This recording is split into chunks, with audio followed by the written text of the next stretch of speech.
말씀 보겠습니다. 오늘 우리에게 주시는 하나님의 말씀은 에베소서 1장 7절에서 10절까지 말씀입니다. 에베소서 1장 7절에서 10절까지 말씀입니다. 한 절씩 교독하시고 마지막 절은 합독하겠습니다. 우리는 그리스도 안에서 그의 은혜의 풍성함을 따라 그의 피로 말미암아 속량 곧 제사함을 받았느니라. 이는 그가 모든 지혜와 총명을 우리에게 넘치게 하사 그 뜻의 비밀을 우리에게 알리신 것이요 그의 기뻐하심을 따라 그리스도 안에서 때가 찬 경륜을 위하여 예정하신 것이니 하늘에 있는 것이나 땅에 있는 것이 다 그리스도 안에서 통일되게 하려 하심이라. 아멘.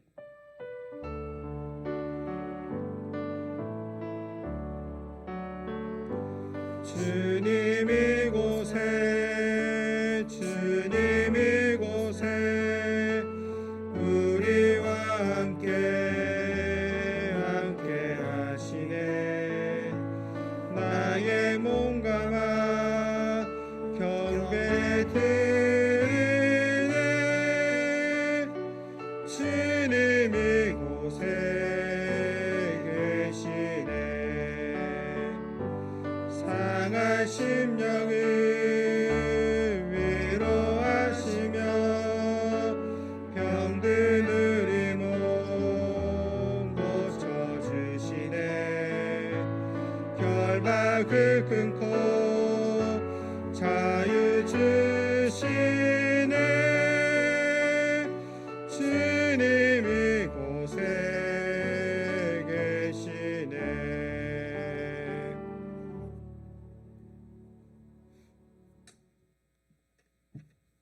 할렐루야. 오늘도 거룩한 주일 하나님께 예배하러 오신 사랑하는 성도님 여러분들을 주님의 이름으로 환영하고 축복합니다. 우리 앞뒤 좌로 한번 인사하십시다. 당신이 계시니 행복합니다. 시작. 당신이 계시니 행복합니다. 저는 여러분이 계시니 너무너무 행복합니다. 여러분들이 없으면 어떻게 목사가 설교를 하겠습니까? 여러분들이 오셔서 예배 드리고 또 여러분들 계시니 제가 설교도 하고 하나님의 말씀도 나눌 수 있어서 저는 여러분들 계시는 것이 너무너무 행복하고 좋습니다. 오늘 일부 예배당에 나와서 예배 드리시는 분들, 그리고 또 각 처소에서 예배 드리시는 모든 분들에게 위에서 부어주신 하나님의 크신 은혜와 위로와 깨달음이 있기를 주의 이름으로 축원합니다. 오늘 우리 설교 제목인데 한번 읽어보실까요? 대한민국 그리스도로 통일하자. 대한민국 그리스도로 통일하자. 믿습니까? 우리가 신앙생활을 하게 되면은 이렇게 나와 하나님의 관계만 이렇게 생각을 하기가 쉽습니다. 그런데 나와 하나님의 관계만 생각할 것이 아니라 우리 공동체, 나아가서 나라 민족까지 다 품는 여러분 그런 신앙생활을 해야 할 줄로 믿습니다. 그래서 오늘 특별히 6.25를 지금 우리가 71주년 맞고 있거든요. 그래서 이 본문을 가지고 한번 말씀을 전해보고자 합니다. 1950년 6월 25일 날 정말 일어나서는 안 될 그런 전쟁이 이 한반도 땅에서 일어났습니다. 벌써 71년이 지났습니다. 지금 그 6.25 전쟁 때문에 얼마나 이 한반도 정세에 큰 영향을 주고 있습니까? 남북이 여전히 나눠져 있고요. 북한은 여전히 공산주의 치하 속에 있습니다. 그런데 이제 71년쯤 지나가니까 6.25에 대한 기억이 서서히 잊혀지고 있는 것 같습니다. 우리 성도님들 중에서 6.25에 대한 그런 경험이나 기억이 있으신 분 계시나요? 손 한번 들어보시겠습니까? 예, 우리 전사님 한 분 정도. 예. 우리들도 그런데 젊은이들은 그냥 6.25를 잘 몰라요. 그래서 6.25를 써놓고 읽어보라 그러면 6.25라고 안 읽고 6.25라고 6.25. 6.25 하면은 6.25 이 생각해야 되는데 6.25 보이는 대로 그렇게 읽는 거예요. 여러분 그러나 우리 성도님들은 절대로 이 6.25를 기억하고 그리고 이 나라를 위해서 기도해야 하는 사람인 줄로 믿습니다.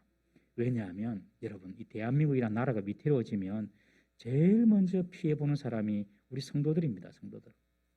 일제강점기에도 우리 기독교인들이 많이 죽었어요. 신사참배에 반대하고 또 이렇게 더 애국적이니까.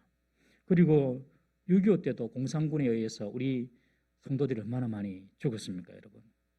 이 6.25 전쟁은 끝난 전쟁이 아니라 아직도 계속되고 있는 그런 전쟁입니다. 그래서 특별히 우리 성도들은요, 이 전쟁에 대한 교훈을 꼭 기억을 하고 늘 이것을 잊지 말아야 됩니다.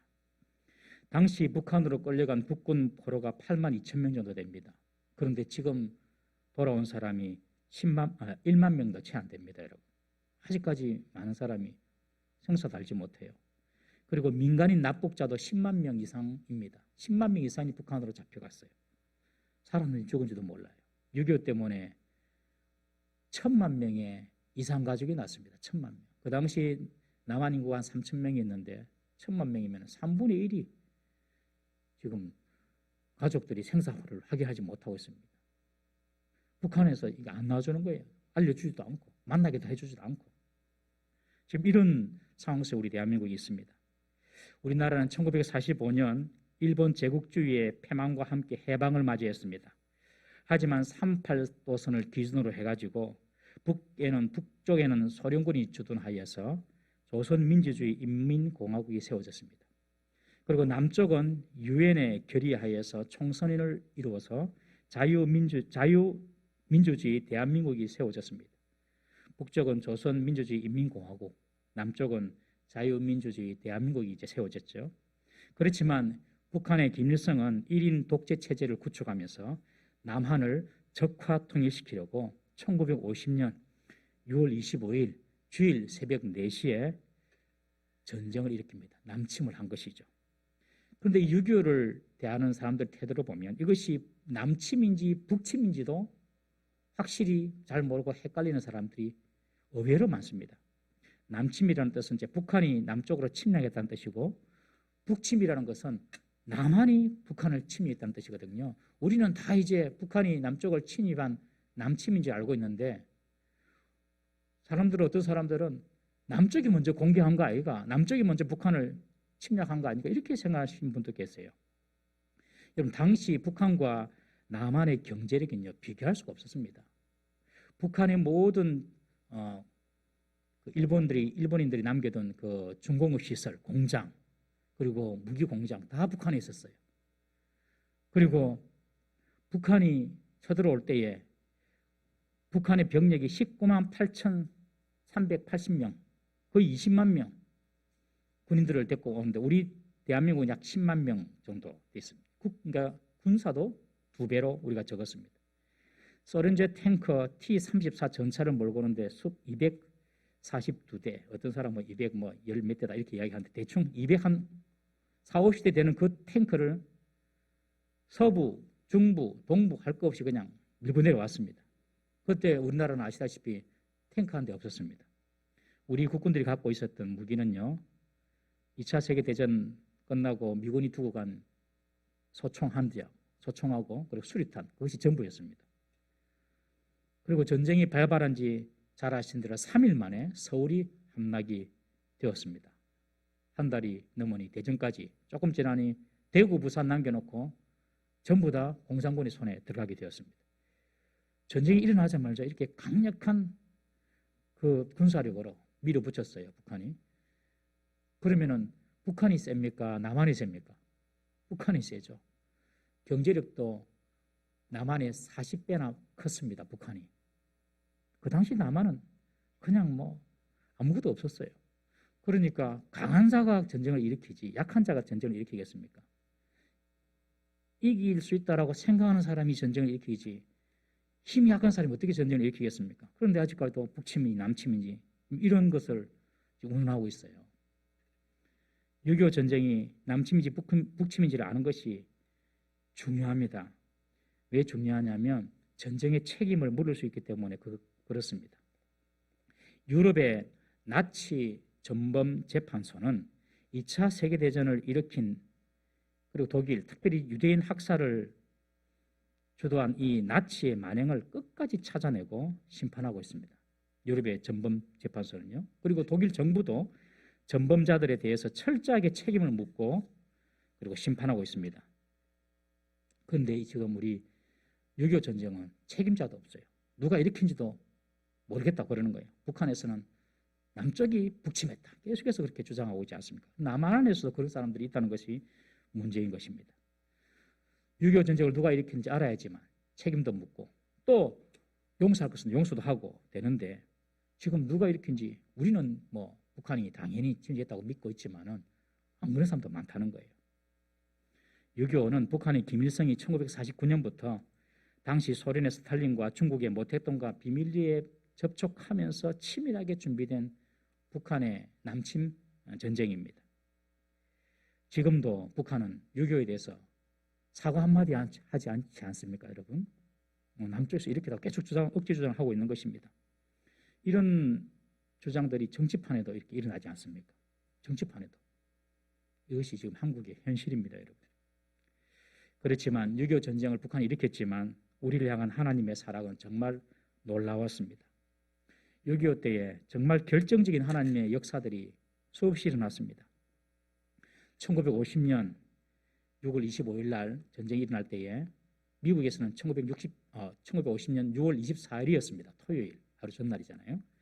이때 대통령이 트루먼이 휴가지에서 이렇게 휴가를 하고 있는데 북한이 전쟁을 일으켰습니다라는 보고를 받습니다. 그때 트루먼 대통령은 대단히 화를 내면서 무슨 수를 써서라도 짐승들의 공격을 막아야 한다. 그렇게 명령을 내렸습니다. 짐승들의 공격이라고 그랬습니다. 무슨 수를 써서라도 이 짐승들의 공격을 막아야 된다. 이 짐승들의 공격이라는 것은 공산주의를 이야기하거든요.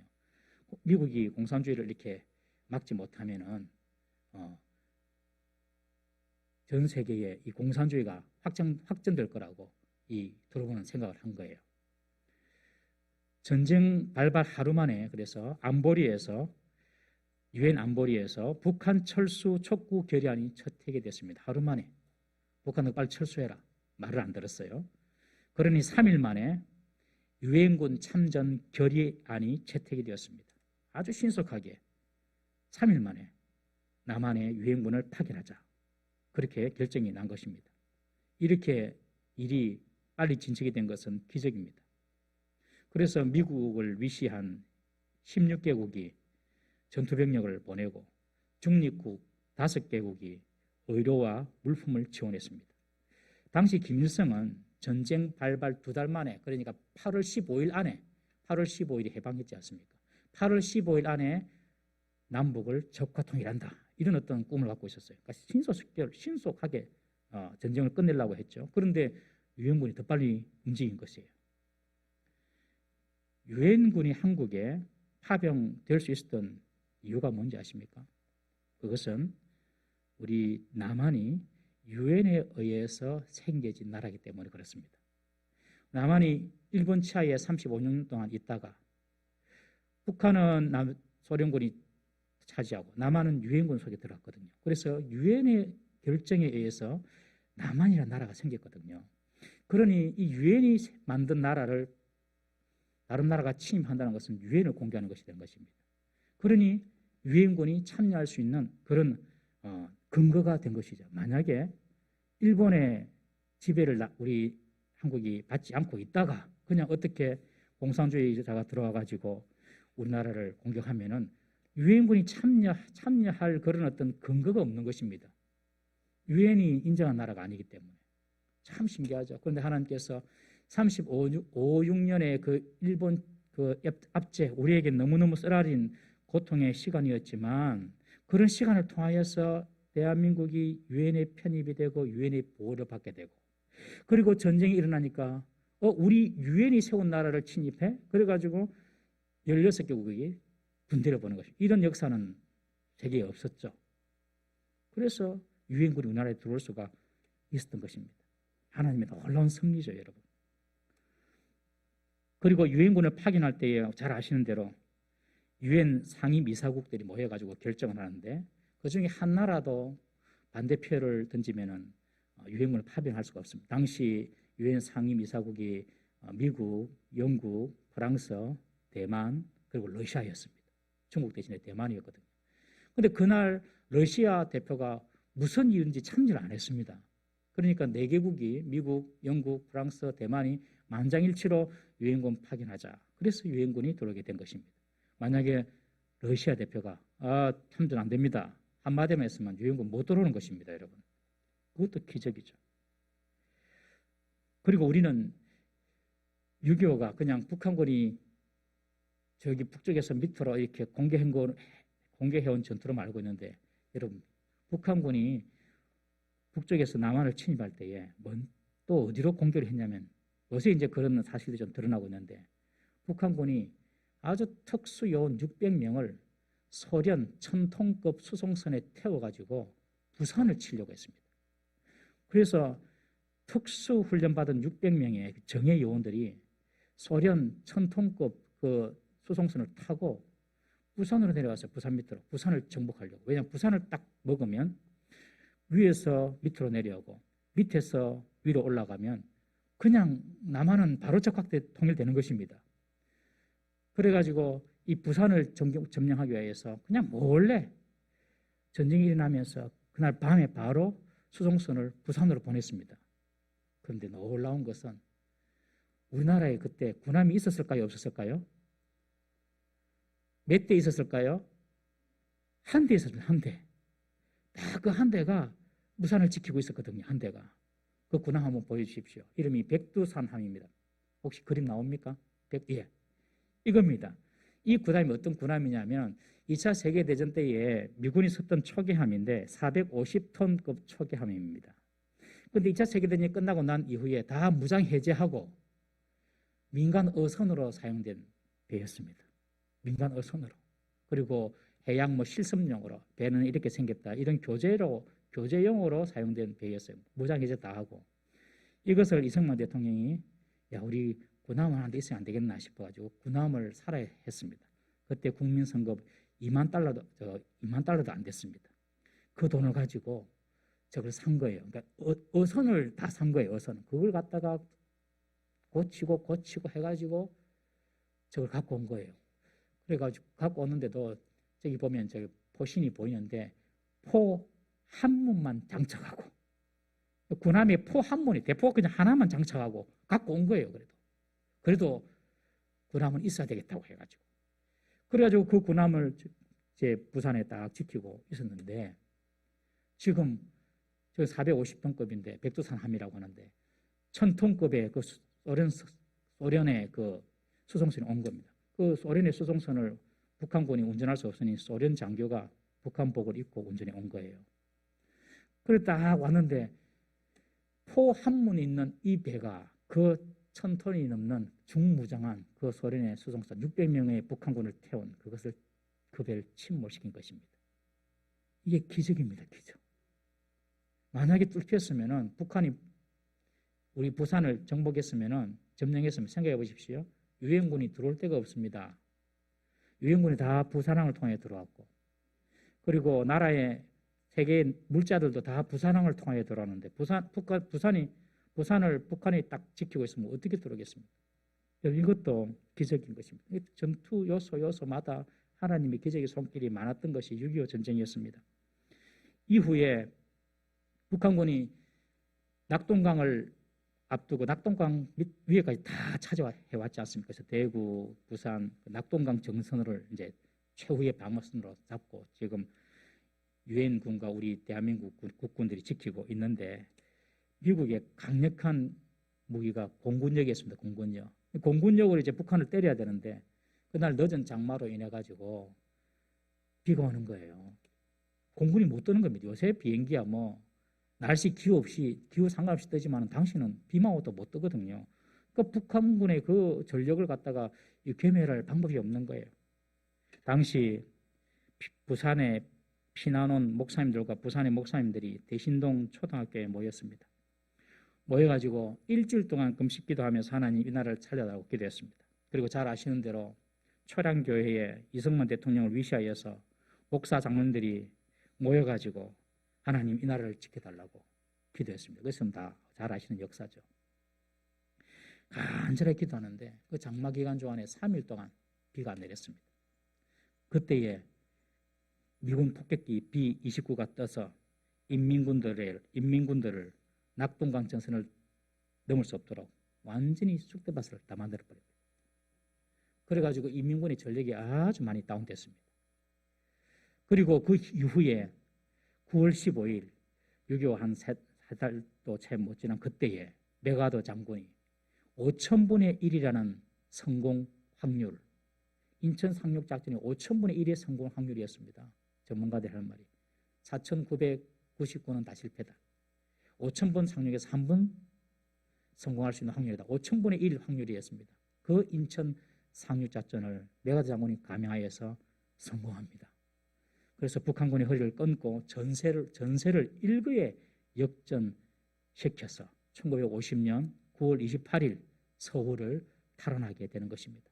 여러분, 이 모든 과정들이 정말 사람의 상식으로 이루어질 수 없는 하나님의 절대적인 은혜였던 것입니다.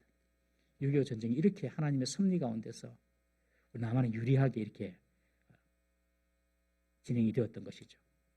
대한민국이 이렇게 지켜졌습니다. 정말 우리가 애국가에 부르는 대로 하나님이 보호하사 우리나라 만세입니다.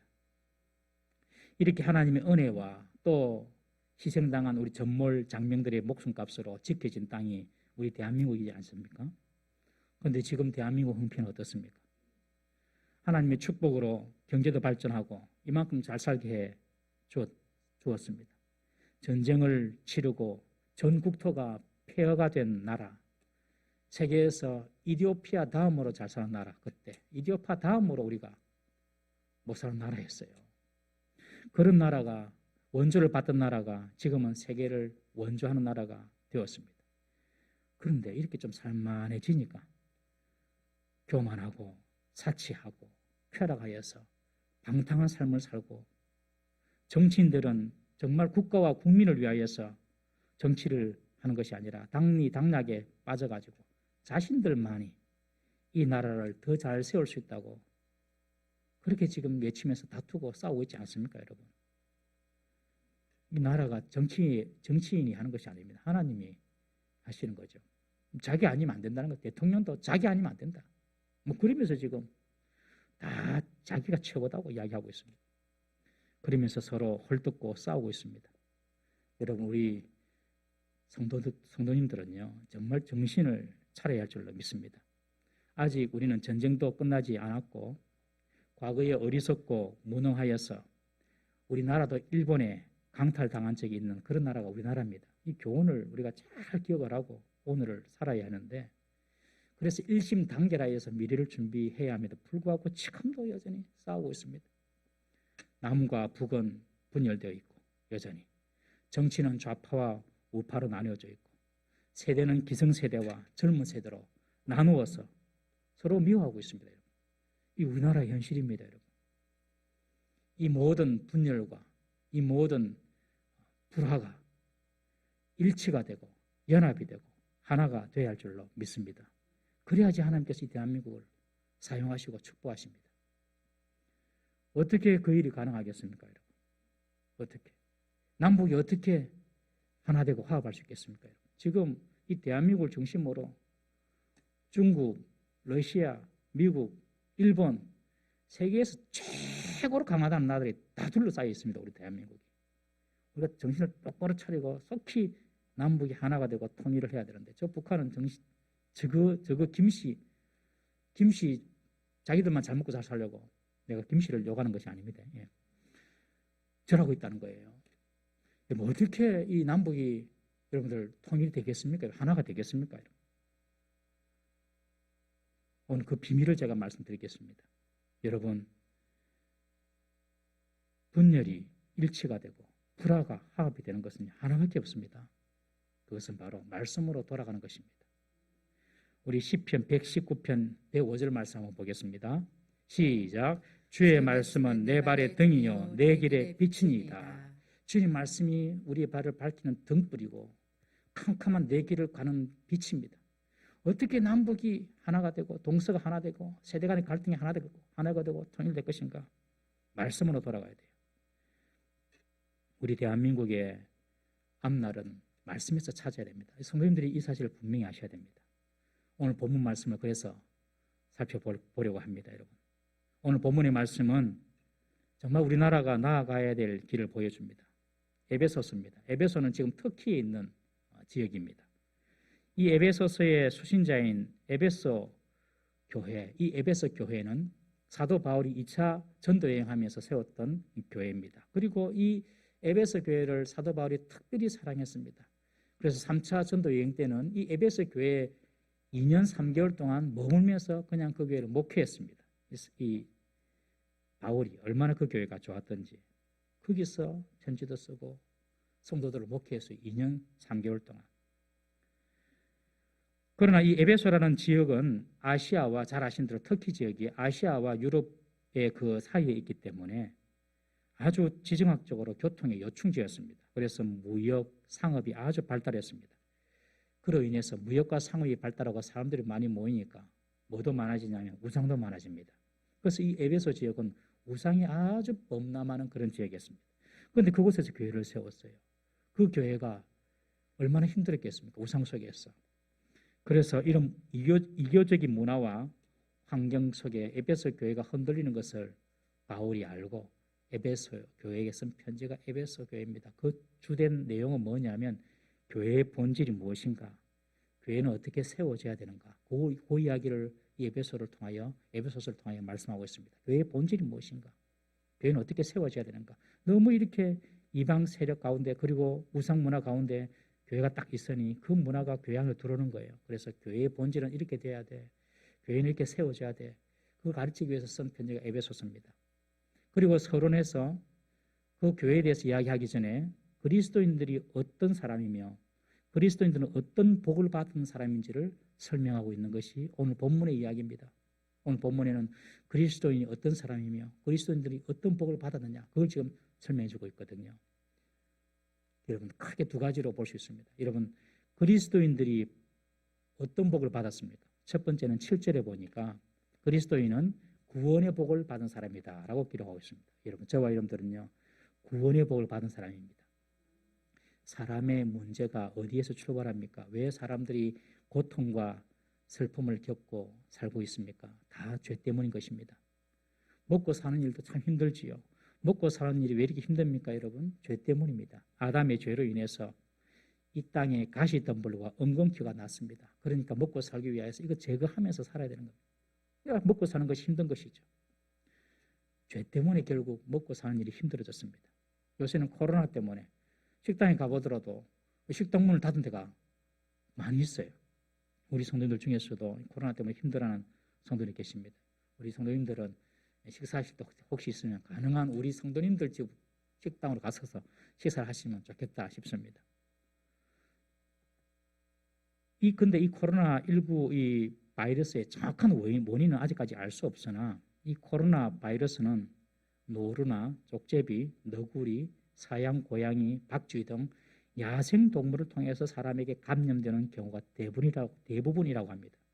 그러니 이 야생 동물은 야생에서 자기들끼리 살아야 하는데 이 야생 동물이 사는 곳까지 사람들의 개발이 확장이 돼가지고 그 동물들이 사는 데까지 사람들이 살게 되는 겁니다. 그러니까 이 야생 동물에 의해서 이런 바이러스가 사람들에게 침투하여서 전염병이 되고 있는 것입니다. 결국에 코로나도 인간의 탐욕이라는 죄 때문에 인간의 욕심이라는 죄 때문에 이런 코로나 바이러스가 생겨난 것입니다. 사람들이 싸우고 관계가 깨어지고 가정이 파괴되고 이 모든 이유가 바로 죄 때문입니다. 그 죄는 자기 사랑, 탐욕의 죄입니다. 욕심과 자기 사랑, 이기주의, 자기만 사랑하는 그 욕심. 왜 남이 싫어하는 일을 하지요? 왜 남편이 싫어하는 일을 하지요? 아내가. 왜 아내를 싫어하는 일을 남편이 하지요? 다 자기 사랑, 자기 욕심 때문에 그런 것입니다.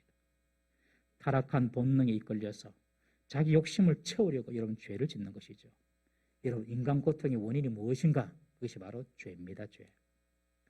그런데 세상에서는 이런 죄를, 세상 종교에서는 이런 죄를 자신의 노력으로 해결하려고 합니다.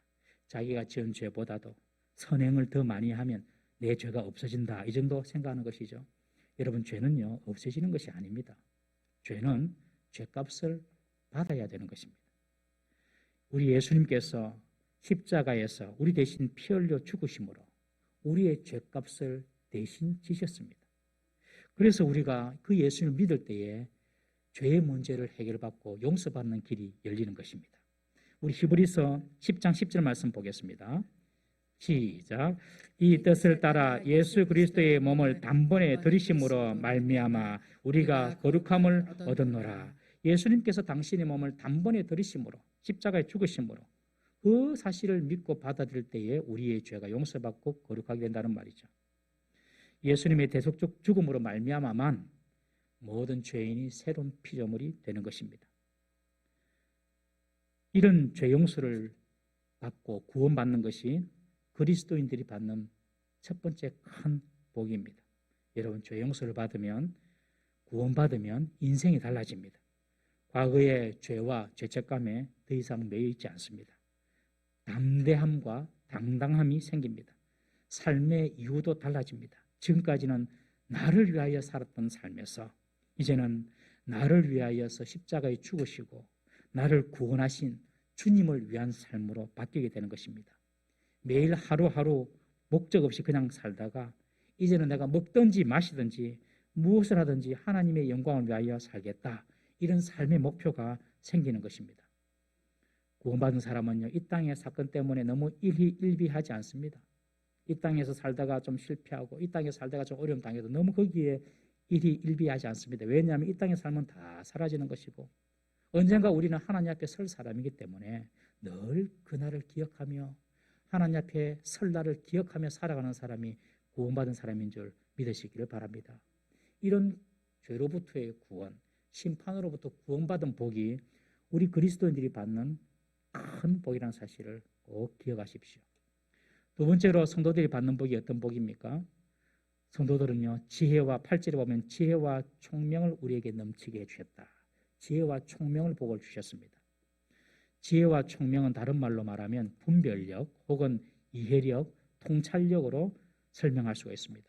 여러분, 세상에 얼마나 가짜가 많습니까? 여러분, 얼마나 거짓이 판을 치는 세상입니까? 오늘 세상이 가짜와 거짓이 판을 치는 세상이 오늘 세상입니다. 지난해에 전국에서 발생한 보이스피싱 피해 사례만 3만여 건이 넘었다고 합니다. 지난해 1년 동안.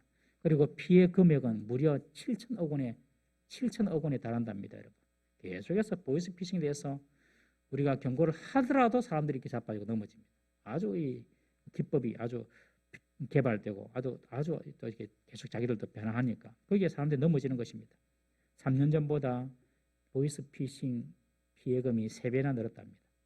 해마다 피해자와 피해액이 늘어나고 있습니다. 여러분, 그러나 하나님께서 우리에게 지혜를 주시고 총명을 주신다면 가짜와 진짜를 구별할 수 있을 줄 믿으시기 바랍니다. 죄와 선을 구별할 수 있습니다. 지혜와 총명이 없으면 구별하지 못하죠. 여러분, 술 취한 자는 항상 하는 말이 나는 술 안 취했다, 그렇게 말하지 않습니까? 여러분, 알코올이 몸에 한 방울만 들어가도 혈액은 취하게 됩니다. 한 방울만 들어가도. 그런데 술을 먹고 난 뒤에 내 의식이 살아있으니 나는 취하지 않았다, 그렇게 생각하는 겁니다. 여러분, 한 방울만 들어도 이미 그 혈액은 취한 것입니다. 분별력이 없어지는 것이죠. 그러나 지혜와 총명이 있는 자는 모든 것을 분별합니다. 하나님께서 우리에게 이런 복을 주셨습니다. 예수를 믿으면 지혜가 생기고 총명이 생기는 줄 믿으시기 바랍니다.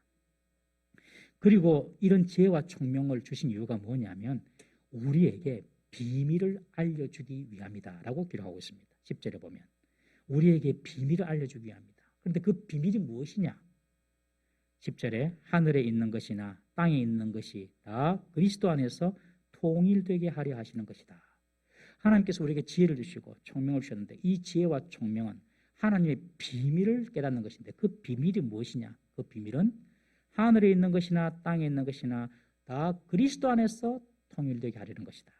여러분, 그래서 지혜가 있고 총명이 있는 사람들은 모든 것들이 다 그리스도로 말미암아 통일된다는 것을 아는 사람입니다.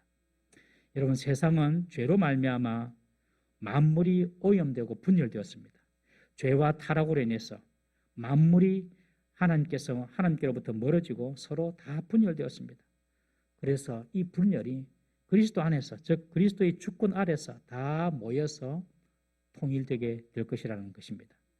하나님께서 처음 세상을 지으실 때는 모든 것이 보시기에 좋았지요. 아름답고 조화가 있었고 질서가 있었습니다마는 죄가 들어옴으로 통일이 깨어지고 조화가 깨어지고 말았습니다. 먼저 하늘에서부터 그 조화가 깨어졌습니다. 하늘에서부터 통일이 깨어졌습니다. 하늘에서부터 반역이 일어난 것입니다. 마귀가 하나님을 반역하고 타락한 것이죠. 우리 계시록 12장 7절에서 9절 말씀 한번 읽어보겠습니다. 시작. 하늘에 전쟁이 있으니 미카엘과 그의 사자들이 용과 더불어 싸울세. 용과 그의 사자들도 싸우나 이기지 못하여 다시 하늘에서 그들이 있을 곳을 얻지 못한지라. 큰 영이 내쫓기니 옛 뱀 곧 마귀라고도 하는 사탄이라고도 하며 온 천하를 꿰는 자라. 그가 땅으로 내쫓기니 그의 사자들도 그와 함께 내쫓기니라. 하늘에서부터 이런 전쟁이 났어요. 반전이 났어요. 일치가 깨어졌어요. 하나님을 대적하는 사탄이 생긴 것입니다. 여러분, 이런 반역과 불화는 하늘뿐만 아니라 땅에서도 이루어졌습니다. 마귀의 유혹을 받은 아담과 하와가 죄를 짓고 타락한 결과 모든 피조물이 고통을 당하게 된 것입니다. 그러나 하나님은 당신의 창조하신 이 우주 만물을 타락한 상태로 내버려 두지 않으시고 다시 회복하시고 다시 새롭게 하시려고 계획하십니다. 그것이 바로 그리스도 안에서 만물이 통일되는 것입니다. 죄와 타락으로 분열과 무질서와 혼란에 빠진 만물을 그리스도 주권 아래서 모여서 회복시키시고 통일되게 하시고자 하는 것이 하나님의 비밀이라는 것입니다. 이것은 개인적인 차원에서만 이루어지는 것이 아니라 만물의 통일도 포함되는 것입니다. 통일의 대상은 하늘에 있는 것들이나 땅에 있는 것들이나 즉 모든 만물을 의미하는 것입니다. 만물이란 것은 영적인 존재나 사람뿐만 아니라 동물, 식물, 하늘과 땅을 포함하는 모든 피조 세계의 통일, 그것을 가르치는 것입니다. 어떻게 하나 되고 어떻게 온전하게 됩니까? 바로 그리스도 안에서만 가능한 일입니다. 여러분, 그리스도 안에 있을 때에 진정한 통일이 이루어짐을 믿으시기 바랍니다. 다른 말로 모두가 예수 그리스도의 피값으로 구원받은 자가 될 때 통일은 이루어지는 것입니다. 여러분, 이방인과 유대인들이 어떻게 하나 됩니까? 이방인은 유대인을 원수라고 말하고 유대인은 이방인을 개취급하는데 어떻게 하나가 됩니까? 이것이 바로 그리스도 안에서만 가능한 것입니다. 여러분, 남한과 북한이 어떻게 하나 됩니까? 여러분, 그것도 그리스도 안에서만 가능한 것입니다. 지금 이 전 세계에 원래 형제였는데 헤어져서 원수가 된 나라가 딱 두 나라 있습니다. 첫 번째, 우리 대한민국. 맞죠? 형제인데 원수가 된 나라. 두 번째, 이스라엘. 우리 대한민국은 뭐 다 아시다시피 다 형제 나라죠. 한민족이죠. 그런데 지금 원수가 되어 있고. 이스라엘은요, 이스라엘 조상은 이스마엘과 이삭인데 배달은 형제였습니다.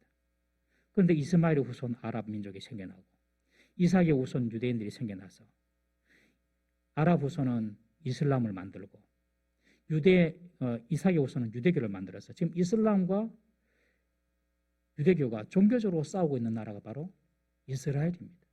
그러니까 형제 나라가 나눠져서 싸우고 있는 나라, 대한민국과 이스라엘 딱 두 나라입니다. 여러분, 이 모두가 다 어떻게 통일될 수 있습니까? 그리스도 안에서 통일될 수가 있는 것입니다.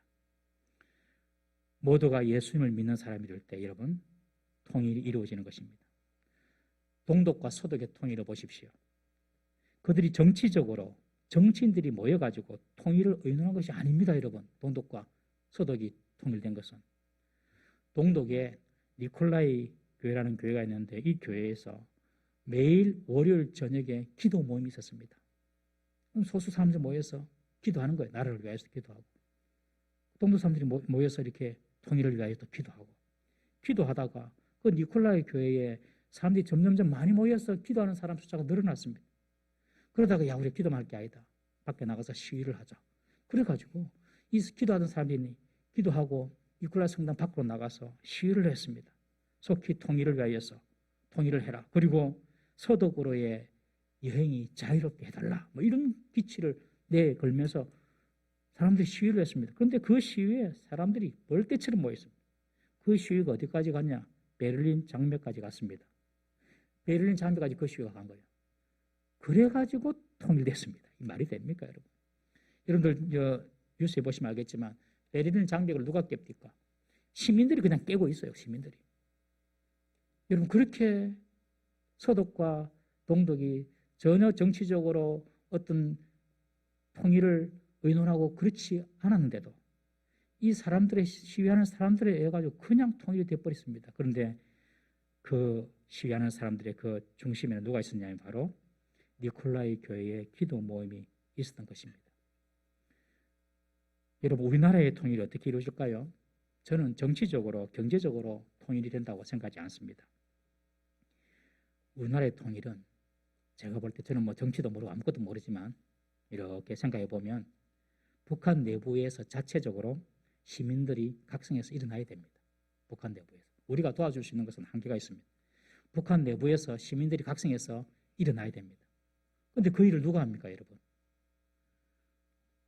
단 한 가지 루트가 있습니다. 그것이 바로 복음을 전가하는 것입니다.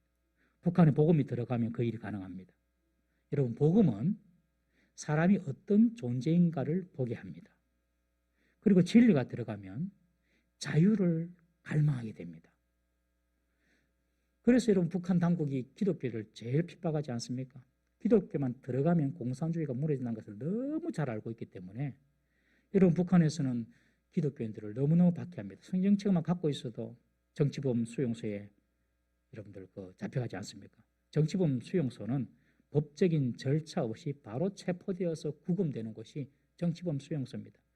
약 20만 명의 수감자가 있다고 추측을 하는데 그중에 수만 명이 기독교인이랍니다. 기독교. 그냥 예배드렸다고, 기도했다고, 성경책 갖고 있다고, 무조건 정치범 수용소. 그래서 그것은 죽더라도 밖으로 못 나와요. 그 안에서 어떻게 해결해 버리는 거예요. 속히 여러분, 우리나라가 통일이 되어야 할 줄로 믿습니다. 이렇게 복음이 북한에 들어가서 안에서 자체적으로 각성이 일어나고 그럴 때 여러분, 통일이 저는 이루어지지 않을까, 저는 그렇게 조심스럽게 예상을 해봅니다. 여러분, 공산당이 어디서 출발됐습니까? 러시아에서 출발했습니다. 러시아에서 1917년 10월 공산주의를 주창하는 레닌, 이 레닌을 지지하는 볼셰비키당, 이 볼셰비키당의 혁명으로 러시아가 세계 최초로 공산주의 국가가 되었습니다. 그것도 단 2표로 25대 23. 우리 공산주의 국가 할까 말까 하자 25표, 하지 말자 23표, 2표 차이로 러시아가 최초의 공산국가가 된 것입니다. 여러 가지 정치적 이유가 있었겠죠. 당시 1차 세계대전의 피해로 이 러시아에 전사자가 많이 일어났고 산업과 경제는 막다른 골목에 다다랐고 시민들의 생활은 빈곤으로 말미암아 허덕이는 그런 참에 공산주의가 일어난 것입니다. 그런데 처음 러시아가 생겼을 때 제정 러시아라는 것은 황제가 다스리는 러시아를 의미합니다. 이 황제가 다스리는, 왕이 다스리는 제정 러시아 때는 국교가 뭐냐면 기독교였습니다. 기독교. 러시아는요, 기독교로 출발한 나라입니다. 그래서 러시아랑 미국이 여기서 친했습니다. 처음에 1차 세계대전도 같이 연합돼가지고 하고 2차 세계대전도 같이 연합해가지고 독일 몰아내고 일본 몰아내지 않습니까? 2차 세계대전까지 러시아와 미국은 같은 파트너였어요. 이 러시아가 기독교 국가였습니다.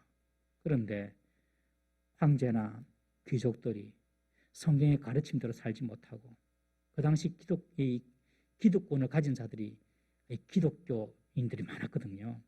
이런 기득권을 가진 사람들이 서민들을 착취하고 자기 배만 채우면서 성경적인 가르침을 행하지 않았던 것입니다.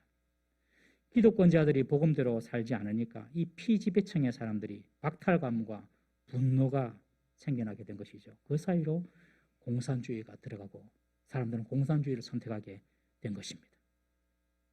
기독교 국가 러시아가. 그래서 공산주의가 된 거예요.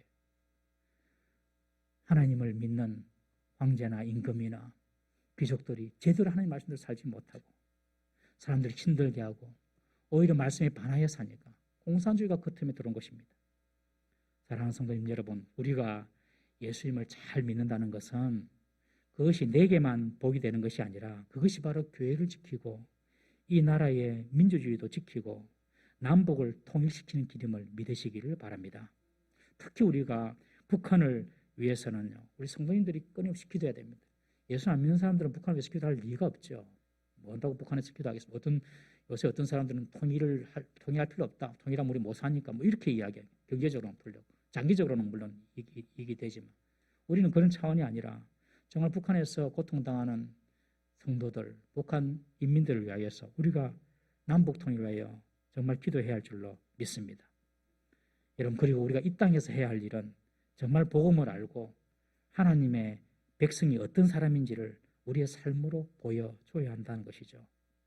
예수 믿는 성도들의 이 잘못된 삶의 모습 때문에 기독교 국가가 공산주의가 되었다는 이 뼈아픈 역사를 우리가 늘 기억하고 다시는 이 땅에서 그런 일이 되풀이되어서는 안 될 줄로 믿습니다. 우리가 예수님을 잘 믿는 것, 그리고 우리 주위에 복음을 잘 전하는 것, 그것이 바로 하나님 나라에도 유익하고 대한민국에도 애국하는 길임을 믿으시기를 바랍니다.